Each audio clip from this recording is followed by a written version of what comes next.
ઉજવણી કરાતા વિવાદ સર્જાયો છે। આંગણવાડીના હિન્દુ બાળકો સાથે ઈદની ઉજવણીથી વિવાદ સર્જાયો। જામનગર અને ડભોઈના કરનાળીની આંગણવાડીના વિડીયો અને ફોટો હવે વાયરલ થયા છે। ઈદની ઉજવણીના વિડીયો વાયરલ થતા હવે હિન્દુ સંગઠન નારાજ થયું છે। હિન્દુ સંગઠને ઉજવણી પર સવાલો ઉઠાવ્યા છે અને કોના આદેશથી હિન્દુ બાળકોને આવી ઉજવણી કરાવાય તે અંગે સવાલ સર્જાયો છે।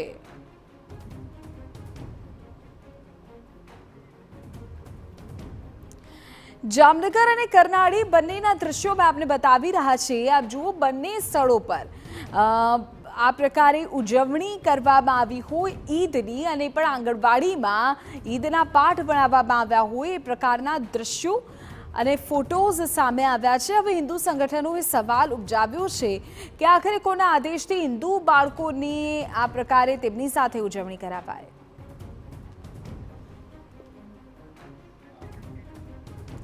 આપને કહી દઈએ કે ડભોઈના કરનાળીની આંગણવાડીમાં પણ નમાઝ પઢાવતા વિવાદ સર્જાયો છે।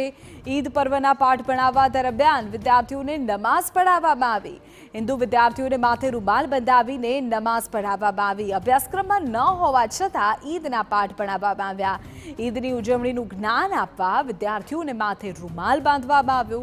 હવે આ ફોટો સોશિયલ મીડિયામાં વાયરલ થતા વિવાદ સર્જાયો છે। સ્થાનિક ધારાસભ્ય શૈલેષ મહેતાએ જિલ્લા પ્રાથમિક શિક્ષણ અધિકારીને આખા મામલે જાણ કરી છે। અમારા સંવાદદાતા પ્રશાંત ગજ્જર વધુ જાણકારી આપી રહ્યા છે। પ્રશાંત, આ ઘટના સંબંધી પૂરી જાણકારી।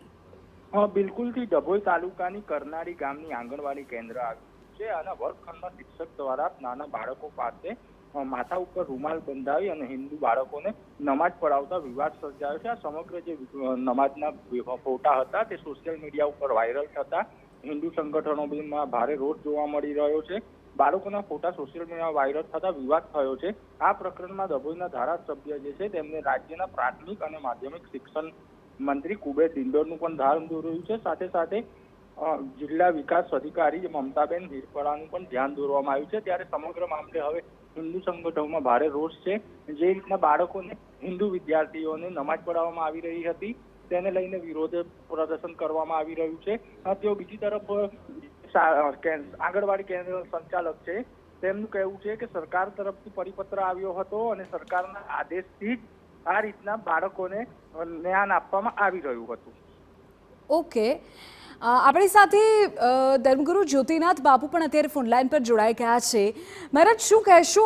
આ જે દ્રશ્યો છે એ બાળકોના દ્રશ્યો છે। આંગણવાડીમાં ભણતા બાળકોની પાસે નમાઝ પઢાવવામાં આવી છે અને ઈદના પાઠ ભણાવવામાં આવ્યા છે।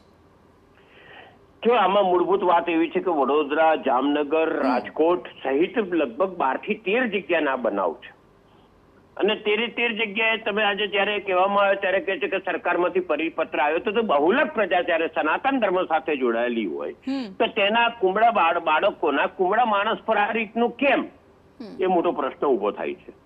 કારણ કે આ બાળકોને ક્યાંક ધર્માંતરણના રસ્તે સરકાર લઈ જવા નથી માંગતી ને। જો સરકારે પરિપત્ર કર્યો છે તો સરકાર પોતે બી ગુનેગાર છે, આનું વળવું પરિણામ ભોગવવું પડશે। સરકારના જે તે અધિકારીઓ આની પર ધ્યાન રાખવું જોઈએ। આજે જિલ્લા શિક્ષણ અધિકારીઓએ ધ્યાન રાખવું જોઈએ, કલેક્ટરોએ ધ્યાન રાખવું જોઈએ ક્યાં તમારા શાળા નિરીક્ષકો શું કરે છે, કેમ આ ખોટું થયું, આવા વિડીયો બધાના જ બહાર આવ્યા છે તો કેમ આ થઈ રહ્યું છે તેની પર તકેદારીના પગલાં લેવા જોઈએ।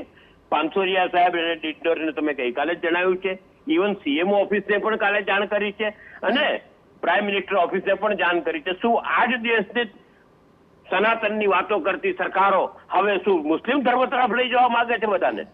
આ મોટો પ્રશ્ન છે। બાપુ, બાળકોને આ પ્રકારે આંગણવાડીમાં નમાઝ પઢાવી, ઈદની ઉજવણી કરાવડાવી, માથામાં રૂમાલ બંધાવડાવવા, આ શું અસર કરે છે બાળ માનસ પર? કેટલી મોટી અસર તેની થતી હોય? આ ધીરે ધીરે કરીને ઝેર પીવડાવવાની વાત છે। આ ધીમું ઝેર પીવડાવવાનું એટલે સનાતનની પ્રવૃત્તિઓથી દૂર કરીને બાળકોને મુસ્લિમ ધર્મ અંગીકાર તરફ લઈ જતા હોય એવી પ્રકારની પ્રવૃત્તિઓ લાગે છે। સીધું ધર્માંતરણ ક્યાંક તમે હવે તો ડિસેમ્બર મહિનો આવશે તો શું નાતાલની પર્વ કરાવડાવશો તમે લોકો પાસે? આખરે કરવા શું માંગો છો તે સાબિત કરવા તમે માંગો છો। સરકારનો પરિપત્ર હોય તો તે પણ વાંધાવાળો છે। આ ખોટું છે અને ચલાવી લેવાય। ઓકે બાપુ, આ મામલે શું આગામી હવે રજૂઆતો કરશો? કારણ કે અલગ અલગ હિન્દુ સંગઠનો પણ હવે મેદાનમાં આવ્યા છે। મેં તો ગઈકાલે જ મુખ્યમંત્રી શ્રીને, ડિંડોરને પાનસરિયાને અને સાથે સાથે પીએમ ઓફિસને જાણ કરેલી છે. આજે પાછું આ જ વસ્તુ ફરી પાછું સીએમઓને પણ હું લખું છું, કારણ કે આ ક્યાંય સાખી લેવાય કે ચલાવાય તેમ નથી. જેણે પરિપત્ર કર્યો તે પણ ગુનેગાર છે. બરાબર છે. અને કોઈ આંગણવાડી સંચાલક શું પોતે આવો નિર્ણય લઈ શકે કે પછી એ પરિપત્રના આધારે જ એમણે કર્યું હોય? મેં જ્યારે એક શાળા સંચાલક સાથે વાત કરી આમાંથી, ત્યારે એવું કહેવામાં આવ્યું, આવું કારણ કે મેં કીધું કે 10-11 જગ્યાએ થયું છે, તો એમણે એવું કહેવામાં આવ્યું એમના તરફથી કે અમને તો ઉપરથી પરિપત્ર આવ્યો છે, પરિપત્ર મેં મંગાવ્યો છે, હજુ આવ્યો નથી. પણ પરિપત્ર જો થયો હોય તો તે વાંધાજનક છે ખરેખર, અને નહીં તો શાળા સંચાલક ગુનેગાર છે. ઓકે, ઠીક છે. આભાર જ્યોતિનાથ બાપુ મારી સાથે જોડાવા બદલ. જ્યોતિનાથ બાપુ કહી રહ્યા છે કે આ મામલે તેઓએ સીએમઓ અને પીએમઓ સુધી ધ્યાન દોર્યું છે અને આગામી રજૂઆતો પણ કરશે. જો કોઈ સરકારી પરિપત્રના આધારે આંગણવાડી સંચાલકો દ્વારા આ પ્રકારે નમાઝ પઢાવવામાં આવી છે બાળકોને, તો એ પણ ચલાવી ન લેવાય અને જેમણે પરિપત્ર કર્યો છે એ પણ આ બાબતે દોષિત સાબિત થવા જોઈએ. તેમનું કહેવું છે કે આ 2 કે 3 ઘટનાઓ નથી, પરંતુ આવું 10થી વધુ આંગણવાડીઓમાં બન્યું છે. પ્રશ્ન એ છે કે વિદ્યાર્થીઓને હિન્દુ વિદ્યાર્થીઓને શા માટે નમાઝ પઢાવવામાં આવી, કોના કહેવાથી નમાઝ પઢાવાય આંગણવાડીમાં, એ સવાલ એટલો જરૂરી છે, કારણ કે તો જ જવાબદારી નક્કી થશે. શું આ અંગે વાલીઓને અગાઉ જાણ કરવામાં આવી હતી? એ સવાલ પણ છે. જે વસ્તુ અભ્યાસક્રમમાં નથી તે બાબતની ઉજવણી અંગે શા માટે ભણાવાયું? શું આંગણવાડીના બાળકોને આ શીખવાડવાની કોઈ સૂચના અપાઈ હતી? હિન્દુ વિદ્યાર્થીઓને શા માટે નમાઝ પઢાવવામાં આવી, એ સવાલ અત્યારે સતત થઈ રહ્યો છે. જોવું એ રહ્યું કે આ બાબતે હવે સરકાર તરફથી આખરે શું પ્રતિક્રિયા સામે આવે છે, કારણ કે સીધી રીતે શિક્ષણ વિભાગ જે તે જિલ્લામાં આ ઘટના બની છે તેના શિક્ષણ અધિકારી આ બાબતે જવાબ આપવો પડે. અને આ માત્ર વડોદરાની કરનાળી હોય કે પછી જામનગરની ઘટના નથી. જે ધર્મગુરુઓ છે, હિન્દુ સંગઠનો છે, તેઓ કહી રહ્યા છે કે 10થી વધુ જગ્યાઓ પર આ પ્રકારના બનાવો બન્યા છે, એટલે સવાલો અનેક સર્જાઈ રહ્યા છે અને આ નાના બાળકોના માનસ પર સીધી રીતે અસર અહીં કરવામાં આવી રહી છે.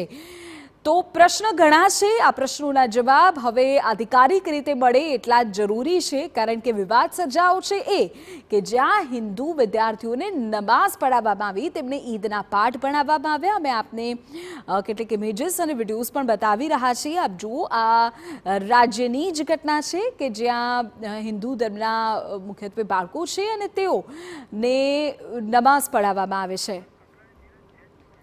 નીરજભાઈ આપણી સાથે અત્યારે ફોનલાઈન જોડાઈ ગયા છે. તેઓ હિન્દુ અગ્રણી છે, હિન્દુ સંગઠનો સાથે જોડાયેલા છે. નીરજભાઈ, આ જે દ્રશ્યો સામે આવ્યા છે, અલગ અલગ આંગણવાડીના ફોટોઝ કે જ્યાં બાળકો નમાઝ પઢી રહ્યા છે, તેમને આ પ્રકારે ઈદના પાઠ ભણાવવામાં આવી રહ્યા છે, આપની પ્રતિક્રિયા, આપનું રિએક્શન સૌથી પહેલા? આ પ્રકારે આંગણવાડીમાં છોકરાઓ ભણતા હોય ને એમને રીતે નમાઝનું જો કરાવાતું હોય, આ એકદમ અયોગ્ય છે. આપણા દેશમાં આ પ્રકારે કોઈ પણ જગ્યાએ શિક્ષણ સંસ્થાનોમાં કે શિક્ષણમાં આવું કોઈ ટ્રેનિંગ આપવાનું છે નહીં. વાસ્તવિકતામાં ભારતમાં દરેક પોતાના ધર્મ પાળે, પણ એમાં આ પ્રકારે નમાઝ પઢાવવાનું શીખવાડવાનું જે ફોટા પ્રસિદ્ધ થયા છે અને અખબારી અહેવાલ આવ્યો છે, હું આનો સખત શબ્દમાં વિરોધ કરું છું. અને આ કરનાળીમાં જે કઈ ટીચરે કે જે પ્રિન્સિપાલે આ કર્યું છે એને તાત્કાલિક અસરથી ચર્ચા એવી ચાલી રહી છે કે પરિપત્ર ઉપરથી આવ્યું ને એ અનુસાર આંગણવાડી સંચાલકે કામ કર્યું. પરિપત્ર હોય જ ના શકે. આવો પરિપત્ર હોય જ ના શકે. અને જેને પણ આ કર્યું છે, જે શિક્ષક અને જે આચાર્યની સ્કૂલમાં થયું છે, આ બેને સસ્પેન્ડ કાઢી મૂકવા જોઈએ સ્કૂલમાંથી, જેનાથી આખા ગુજરાતમાં કોઈ આવી હિંમત ના કરે ફરી. નીરજભાઈ, પ્રશ્ન તો એ પણ છે ને કે જે વસ્તુ અભ્યાસક્રમમાં નથી, તમે કહો છો કે આવો પરિપત્ર હોઈ જ ના શકે, તો પછી આટલી હિંમત કોઈ પણ આંગણવાડી સંચાલક કેવી રીતે કરી શકે? શું વાલીઓને વિશ્વાસમાં લીધા હશે? એમાં એવું છે કે ઘણીવાર ઘણા લોકોને એવી ટેવ હોય છે કે હું વધારે દોડદારો દેખાઉં, એના માટે પણ ઘણા લોકો પ્રયત્ન કરતા હોય છે, પોતાની જાતને ઓવર એક્ટ કરતા હોય છે. એટલે આવા ઓવર એક્ટ કરનારા લોકોને તાત્કાલિક કાઢી મૂકવા જોઈએ. એમને શિક્ષણ જગતમાં રહેવાનો અધિકાર નથી. શિક્ષણમાં કુમળા છોડને જે તરફ વાળો એ તરફ પડી જાય. એટલે કુમળા છોડની માનસિકતા બગાડવાનો જે ધંધો જે પણ શિક્ષક અને આચાર્યની સ્કૂલમાં થયો છે, આ બેવને કાઢી મૂકવા જોઈએ. ઓકે નીરજભાઈ, આભાર મારી સાથે જોડાવા બદલ. હિન્દુ સંગઠનના અગ્રણી છે નીરજ જૈન, કે જેઓ કહી રહ્યા છે એ આંગણવાડી સંચાલક વિરુદ્ધ કાર્યવાહી થવી જોઈએ કે જેમણે બાળકના કુમળા માનસ પર સીધી રીતે અહીં અસર કરી છે.